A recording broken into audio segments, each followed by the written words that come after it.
La editorial francesa Métayer acaba de publicar la traducción de No tienes perdón de Dios, novela muy reciente del escritor mexicano Antonio Saravia, en la que su protagonista, un periodista deportivo de un periódico local, se lanza a desentrañar el enigma del asesinato de un brillante jugador de fútbol.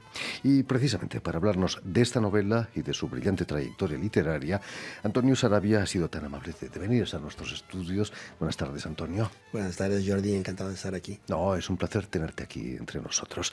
Permíteme que explique antes que nada que has nacido en la Ciudad de México en 1944, donde vas a estudiar en la Universidad Iberoamericana y licenciarte en Ciencias y Técnicas de la Información. Pero es cierto que antes de dedicarte a la literatura, trabajas por el periodismo, pasas por el periodismo y la radio sobre todo. Sí, por el periodismo en realidad no. El periodismo en cierta manera porque durante mis tiempos en el liceo en México, fui el director de la revista de la escuela durante varios años. Pero al salir estudié Ciencias de la Comunicación, Ciencias y Técnicas de la Información se llamaba en aquella época. Y al terminar la carrera, yo siempre quise escribir, por eso estudié Ciencias de la Comunicación.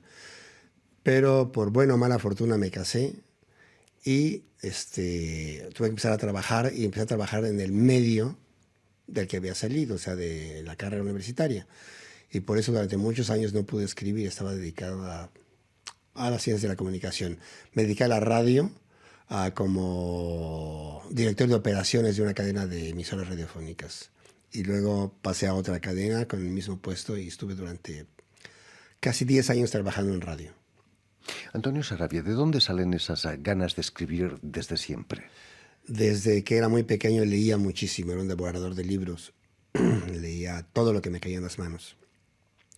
Buena y mala literatura. Yo no creo mucho en la mala literatura porque yo en aquella época no reconocía una de otra. O sea, podía leer a Mark Twain o a Stevenson junto a Paul Féval o a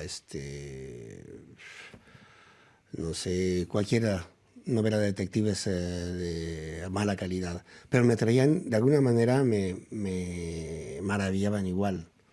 Entonces siempre quise escribir. A los 12 años comencé a escribir una novela de hecho de capa y espada. Yo soy un fanático de los Tres Mosqueteros que he leído cuando menos una media docena de veces, tanto en francés como en español.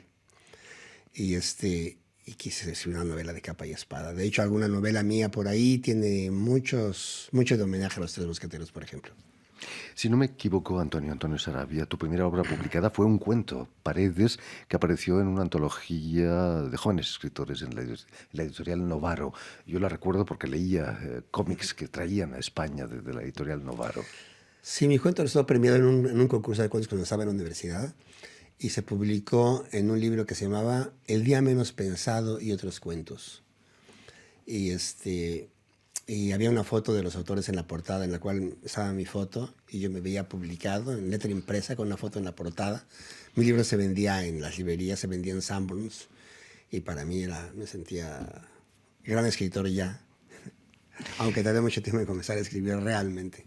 En el 78 vas a publicar un poemario con el título de Tres pies al gato. Escribir o querer escribir es buscarle tres pies al gato en esta sociedad nuestra. Sí es, definitivamente sí es. Creo que nuestro oficio es un oficio del siglo XIX, ya no tanto del siglo XX. El siglo XX es el cine y del siglo XXI no sé cuál será. Pero la narrativa literaria tal como la practicamos nosotros es más bien un oficio del siglo XIX, creo yo. Principios del siglo XX tal vez, que alcanzó un gran boom desde luego en la latinoamericana, la literatura latinoamericana a mediados del siglo, pero ya las técnicas de la escritura y todo, los hábitos de las gentes han cambiado y es difícil realmente escribir y publicar. Cuéntanos, Antonio, ¿qué hizo que en el 81 te liaras la manta a la cabeza y te vinieses aquí a París? Quizás las ganas de escribir. Mira, las ganas de escribir, yo me había dedicado, como te dije, a mi carrera universitaria, a la radio, a la publicidad. Y allá por el 81, 82, decidí venir a Europa. Yo no conocía Europa. Había vivido en Canadá un tiempo, pero no conocía Europa. Tenía amigos aquí, entonces hice un viaje a París y me enamoré de la ciudad. empecé a buscar los lugares de mis novelas, o empecé a buscar, llegaba, por ejemplo, en París, empecé a buscar la Plaza de Grève, porque mis novelas quemaban ahí a los bandidos, etcétera. Entonces, pero nadie sabía dónde estaba la Plaza de Grève. ¿La Plaza de Grève? ¿Qué es eso? Los taxistas no tenían ni idea de cuál era la Plaza de Grève. Hasta que averigüé que es la parte del Sena que está junto al Hotel de Ville, pero ya no se llama Plaza de Grève ni mucho menos.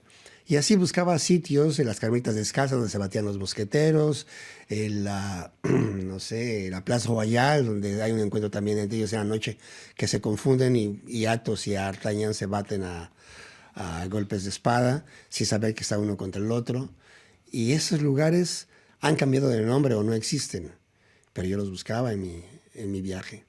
Y decidí en ese momento que tenía que regresar a México, dejar todo, vender lo que tenía vendible, mi auto, mi casa, etcétera, y dejar la radio y venirme a Europa a tratar de escribir. Pensé hacerlo durante un año. Dije, sueño sabático. Si funciona, pues está bien, me quedo. Si no funciona, me regreso y tengo ya un nombre en la publicidad, en la radio. No creo que me sea muy difícil realmente volver a reorganizar mi vida y continuar viviendo de esto. Y bueno, me vine en el 83, 84 y mira, tengo ya 30 años sabáticos. Conociste a muchos escritores latinoamericanos aquí, muchos, imagino, ¿no? muchos. Son mis grandes amigos. Yo creo que la literatura me ha dado a mí, lo más rico que me ha dado son mis amigos. Tengo amigos excelentes. Rosa Montero es como una hermana. Luis Sepúlveda es otro hermano.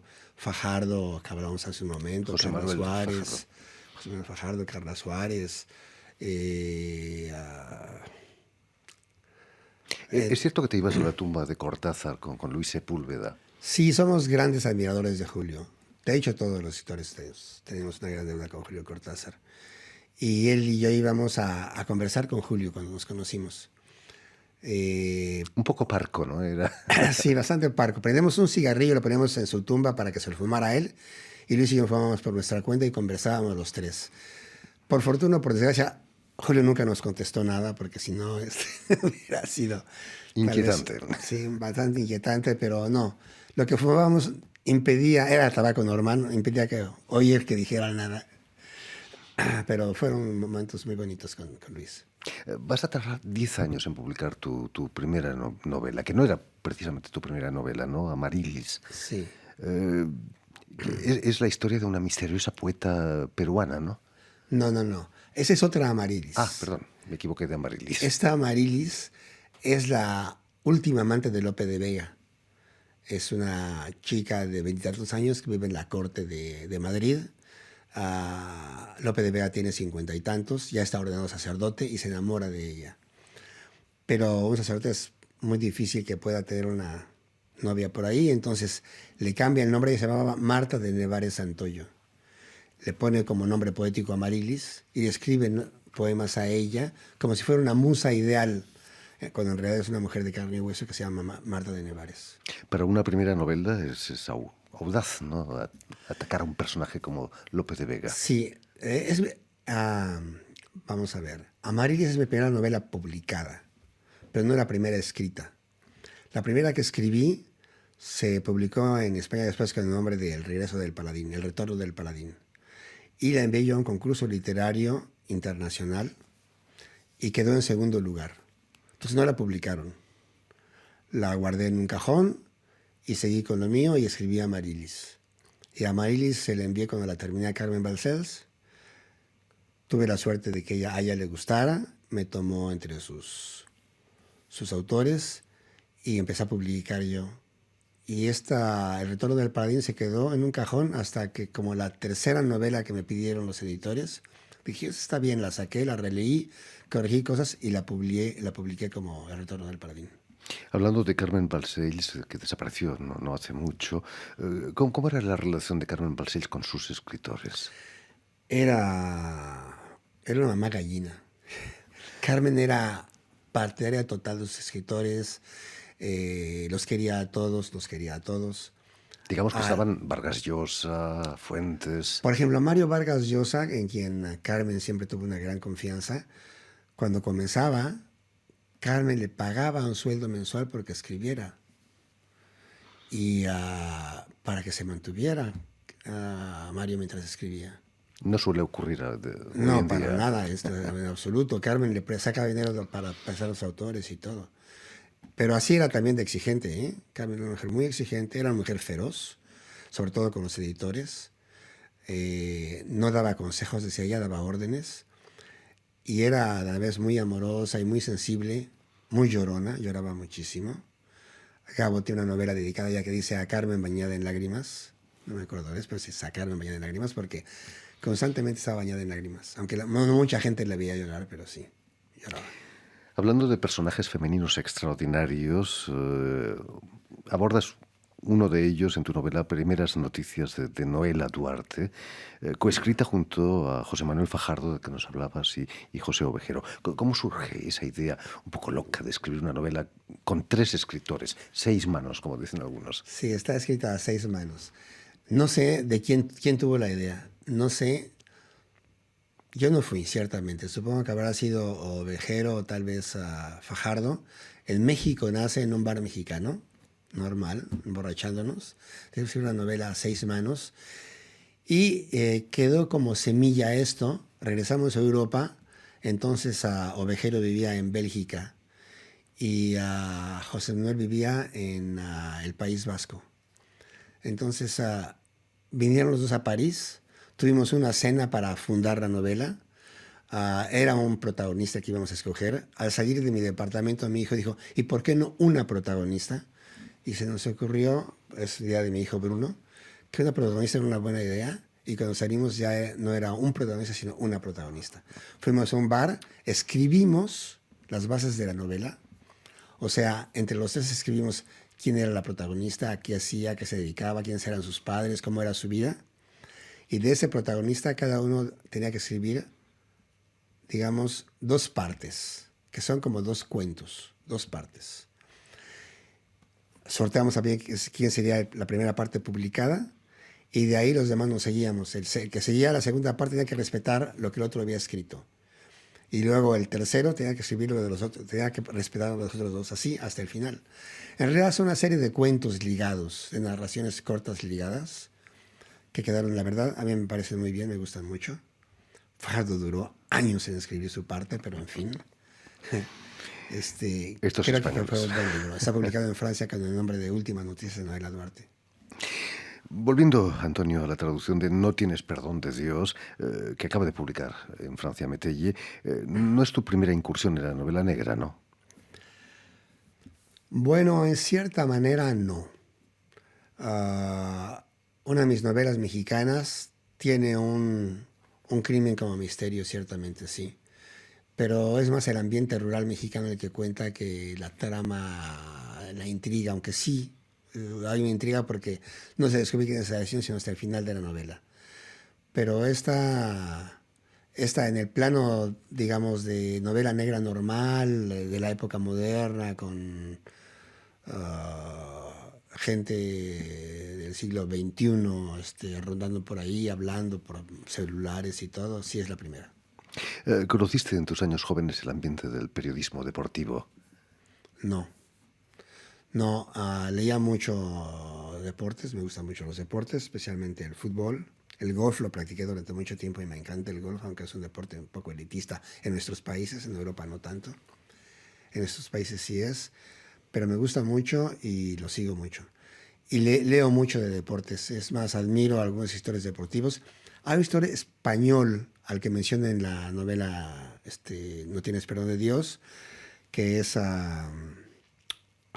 me va el nombre, pero fue miembro de la Academia Española, escribió un libro de fútbol que se llama De portería a portería, y Wenceslao Fernández Flores. Por supuesto. Y me encanta Wenceslao, y de hecho hay un homenaje en el libro a Fernández Flores. Normalmente hablamos mucho de la violencia en el fútbol dentro de los estadios, pero también existe fuera de los estadios. Precisamente, desgraciadamente, el sábado pasado el futbolista panameño Amílcar Enríquez fue asesinado a tiros. Qué barbaridad, no sabía. No, por supuesto no te inspiraste en él, No. en tu novela, ¿no? Es terrible la violencia en el deporte. Sí, no nada más la violencia, una parte un poquito graciosa de esta novela es que el redactor de fútbol tiene muchos admiradores en el pueblo donde escribe, entre ellos los miembros del cartel local, que tiene además un equipo de fútbol, ellos, un equipo profesional, porque es un cartel poderoso. Y lo admiran a él mucho como escritor. Pero el líder del cartel tiene unas ideas muy especiales sobre el fútbol y le molesta que hagan trampa a los futbolistas, porque dice que no, el fútbol es para jugar con los pies, no con las manos. Se queja del gol de Maradona, que metió con la mano. Fue y Dios, dice, ¿no? Creo. La sí, mano la de mano Dios. Y dice que el fútbol es para jugar con los pies. Y se queja de los que se tiran clavado en el área para marcar penalti, etcétera. Y es curioso como un gángster de repente tiene ese tipo de moralidad deportiva, ¿no? A tu protagonista también le llegan cartas de amor de una admiradora durante 10 años. ¿Te ha pasado a ti como escritor que te llegasen cartas de amor? No, bueno, no. Seguro, Por cartas de desgracia, no. admiradora sí, ¿no? Cartas de admiradora sí, pero de amor no. Pero esto se basa en una anécdota adolescente. Yo tenía un amigo en el liceo que conoció a una chica en la calle y la vio entrar a su casa y se enamoró de ella. Averiguó el nombre y le escribió cartas durante mucho tiempo firmándolas como tu admirador desconocido, tu admirador desconocido. Y un día se encontraron y no pasó nada, desde luego. Pero a mí se me ocurrió, tomé esta idea para que la mujer, una compañera de escuela del protagonista, le escriba al protagonista de la novela y se firma como la mujer de tus sueños, sin decirle quién es. Y le poner a tratar de averiguar quién es ella, desde luego. Qué romántico, ¿no? Es simpático, sí. En fin, pues ya lo saben. Pero espera, Sí, por favor. porque en la novela hay una parte que es real, que yo le puse a él diciendo que era la fama de sus sueños la que se lo escribía, pero me sucedió a mí. Dejé mi auto estacionado en el parking de la escuela, tenía un viejo Volkswagen, y un día que salí en la noche tenía un gran corazón, escrito con lápiz labial en una ventanilla, y decía, Antonio, te amo, búscame. Dios Nunca santo. supe quién escribió eso, nunca supe. Y te prometo que busqué. Si alguien que lo hizo nos oye o que conozca a la autora de ese corazón, Sería interesante. que nos escriba. Sí, por favor. Que diga quién es, que se revele después de tanto tiempo. Puede ser abuela ahora. quién sabe. En fin, pues todo esto y mucho más lo tienen en la traducción de esta novela en francés, No tienes perdón de Dios, novela del escritor mexicano Antonio Sarabia, que ha sido publicada aquí en Francia por la editorial Métayer. Antonio, y si quieres volver a escuchar íntegramente este programa o incluso verlo en vídeo, porque hoy podemos ver la radio, increíble, hace unos años, lo puedes hacer en nuestras redes sociales, Facebook, Twitter, o también en YouTube y en nuestra página, sobre todo web, RFI en español. También permíteme dar las gracias a quien ha estado con nosotros a cargo de la realización, a Rodolfo Marclán, que está siempre atento de que todo salga bien ahí detrás. Y muchas gracias a ti, Antonio, de nuevo, por haber estado con nosotros. Por invitarme. Y ha sido un placer tenerte aquí entre nosotros. Mucho éxito. Gracias.